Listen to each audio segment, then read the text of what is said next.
Everyone, welcome to another session of the winning edge defence academy. और general studies का ये session हमारा आज होगा और बड़ा इंपॉर्टेंट टॉपिक है आपके आज के इस क्लास में आप लोगों के लिए जो मैं लेकर आया हूँ, ये प्रेम्बल ऑफ द कॉन्स्टिट्यूशन है। Now preamble of the constitution एक तरीके से प्रीफेस है। जैसे हम कोई भी बुक खरीदते हैं, कोई भी बुक हम पढ़ते हैं तो उसका स्टार्टिंग एक प्रीफेस से स्टार्ट होता है और प्रीफेस जो है वो स्टेट करता है कि what is the objective of the book और इस बुक को लर्न करने के बाद आप क्या क्या चीज़ें सीख पाएंगे, समझ पाएंगे। तो प्रेम्बल भी उसी तरह से एक प्रीफेस है हमारे कॉन्स्टिट्यूशन के लिए और प्रेम्बल ही प्रेजेंट करता है what is the real objective of our constitution. हमारे कॉन्स्टिट्यूशन का रियल ऑब्जेक्टिव क्या है, ठीक है। सो अगर हम बात करें द कॉन्सेप्ट ऑफ प्रियम्बल, जो कॉन्सेप्ट है प्रियम्बल का कॉन्स्टिट्यूशन के स्टार्टिंग में लिखने का, वो हमने कहाँ से लिया है।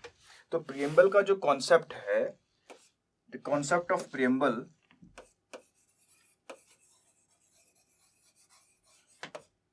the concept of preamble is taken from the constitution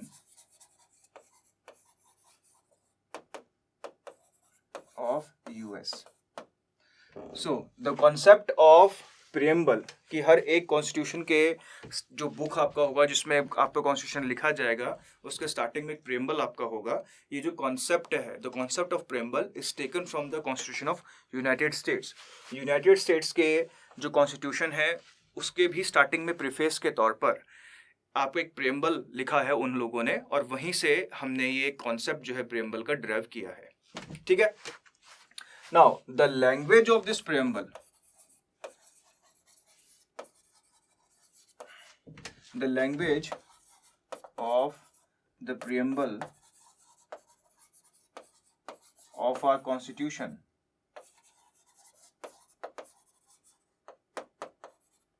is taken from Australia, the constitution of Australia. So the concept of preamble is taken from US। जो कॉन्सेप्ट है आपका प्रेम्बल का वो कहाँ से लिया है, हमने यूनाइटेड स्टेट्स से लिया है। और जो भाषा है, लैंग्वेज है, लैंग्वेज इसलिए क्योंकि लैंग्वेज से ही पता चलता है कि what is the main objective of this constitution. Language से ही आपको पता चलेगा कि आपका जो कॉन्स्टिट्यूशन है उसका मेन ऑब्जेक्टिव क्या है। सो जो आपका प्रेम्बल है, ये इसका जो लैंग्वेज है ये हमने कहाँ से लिया था, ये हमने लिया था ऑस्ट्रेलिया के कॉन्स्टिट्यूशन से। नाउ प्रेम्बल को कॉन्स्टिट्यूशन का पार्ट बनाया कैसे गया देखिए, जब आप पे कॉन्स्टिट्यूशन का फॉर्मेशन आपका स्टार्ट हुआ था तो कॉन्स्टिट्यूशन के फॉर्मेशन के लिए कॉन्स्टिट्यूएंट असेंबली बनाई गई थी। Constitution assembly was the responsible institution for the creation of the constitution of India. और इस कॉन्स्टिट्यूएंट असेंबली में 13 दिसंबर 1947 को आपके जो जवाहरलाल नेहरू थे उन्होंने ऑब्जेक्टिव प्रपोजल प्रेजेंट किया था। What do we mean by objective proposal is कि objective proposal ये बताएगा कि जो constitution we are going to write, what will be the main objective of that constitution। जो constitution हम लिखने जा रहे हैं उस constitution का objective आपका क्या रहेगा। Now Constituent Assembly accepted this objective resolution and thus formation of constitution is started from that date। तो जो आप Constituent Assembly थी उसने इस objective जो आपका प्रपोजल लेकर आए थे जवाहरलाल नेहरू उसको एक्सेप्ट किया और फ्रॉम दैट डे आपका क्या हुआ, कॉन्स्टिट्यूशन का फॉर्मेशन आपका स्टार्ट हो गया, ठीक है। बाद में चलकर यही ऑब्जेक्टिव जो प्रपोजल था क्या बना, इंडियन कॉन्स्टिट्यूशन का प्रियम्बल आपका बना, ठीक है। बाद में जाके यही ऑब्जेक्टिव रेजोल्यूशन जो था वो क्या बना, इंडियन कॉन्स्टिट्यूशन का प्रियम्बल बना। तो हमारा प्रियम्बल क्या बात करता है, आइए देखते हैं, ठीक है। और यहाँ से क्वेश्चन आपको कैसे आ सकते हैं इसके बारे में भी बात करेंगे। We the people of India having solemnly resolved to constitute India into a sovereign, socialist, secular, democratic republic। Now first thing, जैसे मैंने आपसे कहा कि what will be the objective of the constitution, ये बताया गया है किसमें, हमारे प्रियम्बल में। तो हमारा प्रियम्बल यह कहता है कि इंडिया क्या होगा, एक सॉवरन नेशन होगा, एक सोशलिस्ट नेशन होगा, एक सेकुलर नेशन होगा, एक डेमोक्रेटिक रिपब्लिक आपका होगा जो क्या करेगा, and to secure to all its citizen justice, social, economic and political. Now आपका क्वेश्चन क्या आता है कि what kind of justice our constitution try to provide the citizen of the country. What kind of justice? So social justice, economic justice and political justice. The objective of our constitution is to provide social, economical and political justice to the people of the country. Alright, और ऐसा कहाँ बताया गया है? ऐसा बताया गया है हमारे प्रेम्बल में। और प्रेम्बल क्या है? ऑब्जेक्टिव ऑफ आवर कॉन्स्टिट्यूशन का एक प्रीफेस है, ठीक है, ऑफ थॉट। उसके बाद लिबर्टी प्रोवाइड कराएगा, इक्वालिटी प्रोवाइड कराएगा और फ्रेटर्निटी। तो लिबर्टी किसकी? थॉट की, एक्सप्रेशन की, बिलीफ की, फेथ की, वर्शिप की। तो हम देखते हैं कि हमारे कॉन्स्टिट्यूशन ने फंडामेंटल राइट्स में ये सारी की सारी लिबर्टीज आपकी दी गई हैं। आपको राइट टू एक्सप्रेशन है, right to have religious freedom है, राइट्स अगेंस्ट एक्सप्लॉयटेशन है, राइट टू इक्वालिटी है। ये सारी की सारी चीजें हमारे किसने डिमांड की? प्रेम्बल ने डिमांड की। और हमारे अंदर कॉन्स्टिट्यूशन में जो हमारी बुक है वहां पर हमारे कॉन्स्टिट्यूशन मेकर्स ने क्या किया है? प्रोविजन किया है, ठीक है। उसके बाद क्या है? Equality of status end of opportunity. तो इक्वालिटी ऑफ स्टेटस तो हम देखते हैं बच्चों कि आर्टिकल नंबर जो आपका 14 से लेकर 18 है उसमें बात की गई है राइट टू इक्वालिटी। हमने फंडामेंटल राइट्स का एक वीडियो किया है, एक बार उसको आप जरूर देखें, उसमें आपको ये नजर आ जाएगा कि राइट टू इक्वालिटी के अंदर कौन कौन से आर्टिकल्स आपके आते हैं, ठीक है। तो जब हम इक्वालिटी की बात करते हैं और इसमें हम स्टेटस और अपॉर्चुनिटी की बात करते हैं, तो यहाँ पर जो स्टेटस शब्द लिखा है बच्चों, इसका मतलब है कि social equality, it means social equality. Social equality की बात हो रही है कि हमारा जो कॉन्स्टिट्यूशन है और इस कॉन्स्टिट्यूशन के हिसाब से जो गवर्नमेंट आपकी बनेगी, this government will promote social equality among the society, ठीक है। इसके साथ साथ अपॉर्चुनिटी। ना अपॉर्चुनिटी का मीनिंग क्या है? देखिए आर्टिकल 16 जो है हमारे कॉन्स्टिट्यूशन का, वो बात करता है right to opportunity. Right to opportunity means a person is free or a person should not be discriminated on any ground when he wants to apply or he wants to serve any job which comes under state or center।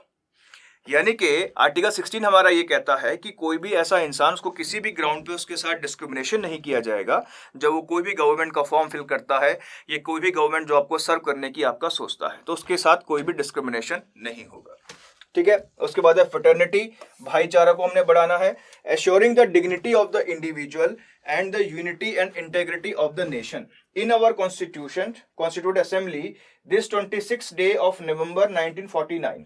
Now हमने ये पढ़ा था पहले भी कि हमारा constitution कब enact हो गया था? 26 नवंबर 1949 को हमारा कॉन्स्टिट्यूशन इनेक्ट हो गया था। That's why this day is celebrated as the constituent day और लॉ डे इन इंडिया। संविधान दिवस के रूप में, कॉन्स्टिट्यूशन डे के रूप में हम 26 नवंबर को ऑब्जर्व करते हैं, ठीक है। उसके साथ क्या है? hereby adopt, enact and give to ourselves this constitution। so इन सभी वैल्यूज के साथ हम इस कॉन्स्टिट्यूशन को अडॉप्ट करते हैं, इनेक्ट करते हैं और खुद को क्या देते हैं? ये कॉन्स्टिट्यूशन देते हैं। ये प्रेम्बल की आपकी लैंग्वेज है। आपको इससे क्वेश्चन क्या आ सकता है? क्वेश्चन ये आ सकता है कि कितने टाइप के जस्टिसेस की बात की गई है in our preamble of the constitution। How many types of justices are there being discussed in the preamble of the constitution? So 3 type of justices: social, economic and political justice। Equality, equality of status, equality of opportunity। Liberty, liberty of thought, liberty of expression, belief, faith and worship। इस सभी के बारे में बात की गई है। Now एक और क्वेश्चन एग्जाम में आता है कि when the first amendment was done to the preamble of the constitution. Preamble of the constitution में पहला अमेंडमेंट कब किया गया?